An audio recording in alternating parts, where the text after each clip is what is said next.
ஓங்காரக்குடில் அன்னதானமே சிறந்த ஆன்மீகம், கருணையே இறைவன்.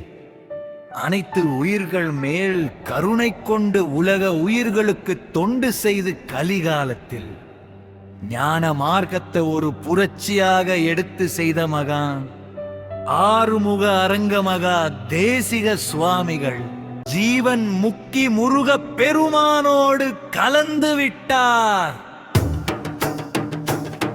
ஞானி கூறிய குறிப்பு, நான் ஜோதியில் கலந்து விட்டேன், உங்களின் அன்பில் எப்போதும் நிறைந்திருப்பேன்.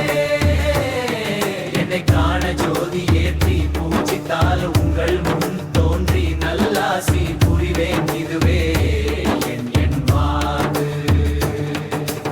அனைவரும் தொடர்ந்து தங்கள் பணியை செய்ய எப்பொழுதும் உங்களுடன் நான் துணையாக நிற்பேன். என்னை நம்பி அவர்களை நான் எப்பொழுதும் கைவிட்டதில்லை.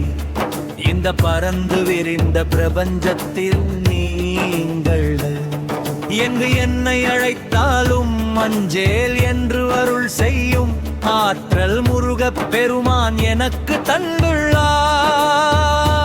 நீங்கள் உணர்வுங்கள், நான் நம்புகிறேன். நான் உங்களுக்கு வழிகாட்டிய ஜீவதயவையும் கருணையும் மனதில் கொண்டு ஜென்மத்தை கடைத்தேற்ற முயல்வீர்கள் என்று நான் நம்புகிறேன். நான் எப்பொழுதும் உங்களுடன் தான் இருக்கிறேன் என்பதை நீங்கள் முழுமையாக உணர வேண்டும். அனைவரும் தங்கள் குறைகளை ஜோதியே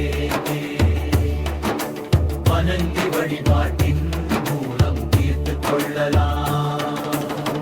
சன்மார்க்கம் வளர பாடுபடுவோம்.